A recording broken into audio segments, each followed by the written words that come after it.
Oke, selamat siang Wijaya Halo Lovers. Wijaya Lovers. Oke, bertemu lagi dengan Wijaya Platinum Live Konsul tentunya. Hari ini saya bersama dengan Dr. Vicky. Halo.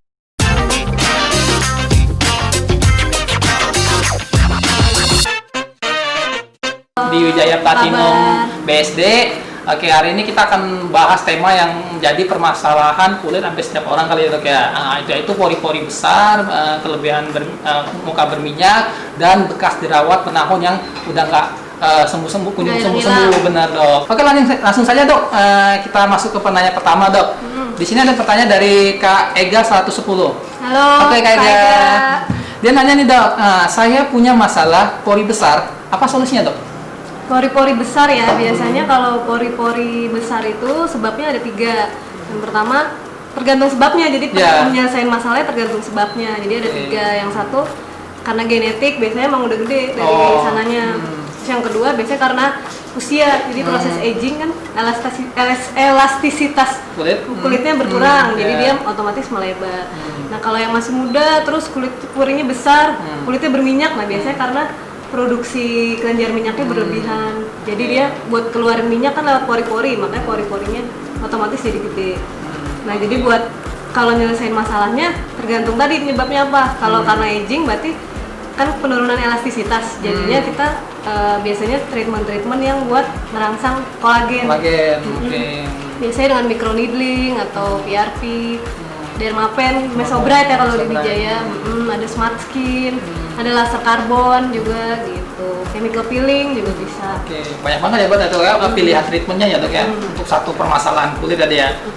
Kalau yang karena minyaknya banyak, ya otomatis kurangin dulu minyaknya. Oke, berarti kadar minyaknya harus ditekan dulu tuh. Dari karena kan itu juga tetap butuh minyak ya dok ya, kondisi muka jangan kering-kering juga ya. Iya benar. Oke. Nah, tadi ada 3 permasalahan ya dok yang bisa dialami orang. Kenapa pori-pori yang besar? Faktor genetik lah ya dok ya tadi ya. Terus apa namanya dia faktor kulit yang kehilangan elastisitasnya ya kan. Terus karena tadi satu lagi berminyak. Mukanya berminyak memang banget. Mukanya berminyak banget. Biasanya sepaket tuh kalau berminyak, porinya pasti gede. Pasti gede. Oke. Nah kalau yang katanya bawaan genetik dok, nah, kira-kira ini bisa nggak sih dikecilin pori-porinya gitu? Dibantu dengan treatment mengecil. Maka ada bawaan genetik biasanya emang udah setelannya. Oh seperti itu. Jadi memang kalau udah bawaan itu setidaknya meminimalisir ya, pori itu nggak bisa nutup 100% karena kan buat ngeluarin minyak. Oke, benar. Karena kan orang kan bisa ini dok apa namanya sering nonton drakor kan, lihat para artis-artis nggak ada pori-porinya gitu dok. Jadi mungkin terinspirasi kan tuh bisa nggak sih muka saya kayak artis drakor gitu tanpa pori-pori. Sebenarnya nggak tanpa pori-pori juga ya, cuma lebih kecil pori-porinya. Halus. Itu harus treatment yang rajin. Oh berarti harus sabar ya. Jadi nggak bisa cuma sekali tahu-tahu langsung kinclong, tahu-tahu langsung pori-porinya kecil. Oh nggak bisa, harus berulang-ulang. Harus rutin. Oke, baiklah dok. Oke, itu terjawab ya pertanyaannya dari Kak Ega tadi ya. Bagaimana untuk mengatasi solusi pori-pori yang gede. Oke, lanjut dari pertanyaan S. Lasmaritale, Kak Asma. Halo Kak Lasmarita. Ya, saya punya masalah muka yang berminyak. Jadi muka saya terlihat kusam. Solusinya apa ya dok? Dan perawatan treatmentnya apa? Jadi karena berminyak jadi kusam. Iya benar. Biasanya kalau kulit minyak itu kesannya lebih kusam karena emang penumpukan minyak satu. Terus kalau minyak kan gampang nempel kotoran kan dibanding orang yang kering. Jadi sebenarnya kusamnya itu karena minyaknya banyak terus nempel kotoran. Nah untuk perawatan dan treatmentnya mungkin dari paling basic ya, dari perawatan di rumah gitu. Dari rumah dulu. Yang pertama cleansing. Kalau buat kulit berminyak itu penting double cleansing kan, pernah dengar? Oh ya, double cleansing apa tuh dok? Saya sering dengar istilah double cleansing. Berarti habis cuci muka diapain tuh biasanya? Nah double cleansing tuh jadi kita pakai 2 jenis pembersih. Nah kalau kulit berminyak bisa cleansing oil, bisa micellar water. Nanti setelah pakai itu baru cuci muka gitu. Jadi bukan cuci muka dulu. Jadi cleansing oil dulu atau micellar water, baru kita cuci muka. Habis itu toner juga penting buat kulit minyak. Jadi selain dia ngangkat sisa kotoran yang habis cuci muka tadi, dia netralin pH. Jadi skincare yang kita pakai tuh menyerapnya lebih bagus. Oke. Nah, kira-kira toner seperti apa nih dok kalau untuk kulit berminyak nih? Yang kira-kira mengandung kandungan apa nih misalnya yang bagus untuk kulit berminyak? Toner biasanya kalau di pasaran ada yang hydrating, ada yang exfoliating ya. Itu bisa dikombin sih. Bisa dikombin ya. Itu untuk perawatan tuh dok. Nah, terus kalau lanjut ke treatment tuh kira-kira gimana tuh untuk solusi kulit berminyak dan mukanya jadi kusam nih? Enggak, tadi lanjut sih habis yang kan sabun, Oh, toner, ada lagi. terus krim pagi, Oh, krim ada malam, krim malam. terus sunscreen itu juga penting. Oh, sunscreen juga penting. Walaupun kadang ada orang bilang kulit berminyak saat dikasih sunscreen tambah berminyak. Itu Iya, salah berarti, Dok? Salah. Oh, salah. Harus tetap pakai sunscreen. Kita pakai sunscreen. Nah, kira-kira ada nggak sih Dok, sunscreen khusus atau misalnya pakai sunblock yang kira-kira berapa tuh supaya kulit yang berminyak tadi tetap terjaga gitu? Kalau sunscreen buat kulit minyak, pilih yang base-nya tuh jangan terlalu berminyak. Jadi biasanya suka ada tulisan oil free gitu Oil kan. free, oh ya ada tulisan oil free-nya tuh, Dok. Atau Ya. bentuknya bedak gitu, misalnya bisa juga. Oke. Terus SPF-nya kan kulit berminyak tuh buat nempel si sunblock kan melindungi nih dari matahari. Ya, Biar dia melindungi kan dia harus nempel nih pas nempel. di permukaan kulit. Jadi kalau SPF-nya makin tinggi kan dia makin lama nempelnya. Jadi kalau SPF 30 kan 30 kali Iya. 10 menit.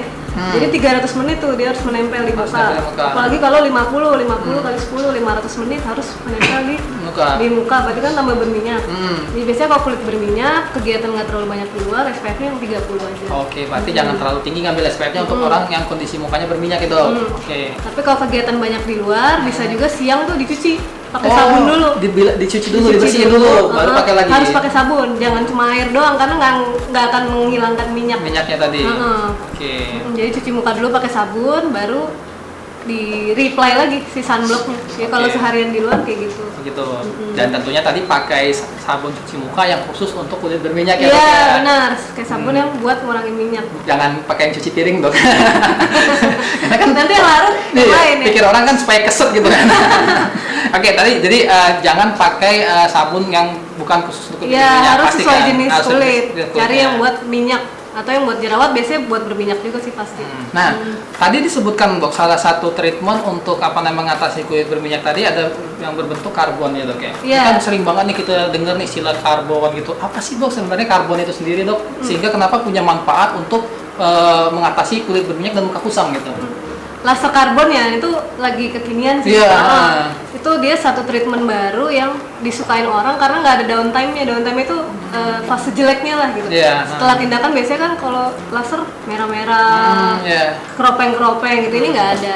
Jadi dia pakai laser karbon. Pertama di masker dulu, diolesin masker di karbon. masker dulu ya. Didiamin dulu lah sekitar 10 menit.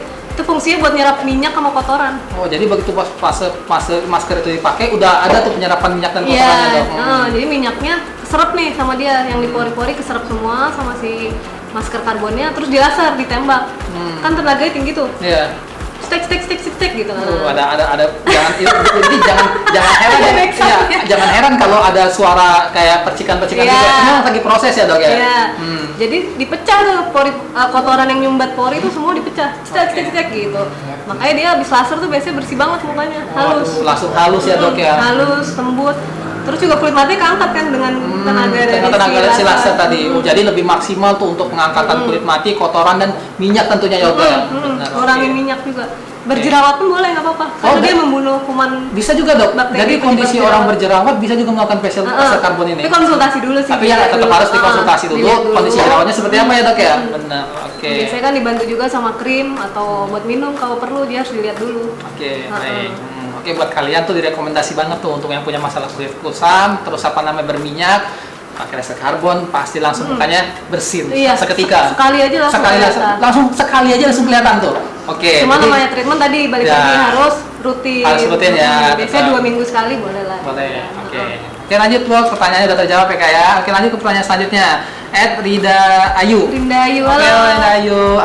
Makeup yang aman, Dok, untuk kulit berminyak seperti apa nih, Dok? Nah, makeup ya, makeup di kulit minyak. Sebenarnya gini ya, tujuan kita treatment itu kan gimana cara supaya mukanya glowing, kinclong tanpa makeup gitu Ya. ya. Tujuan dari treatment perawatan skincare. Nah, tapi kalau memang harus banget makeup, biasanya kalau kulit minyak saran saya sih jangan terlalu tebel.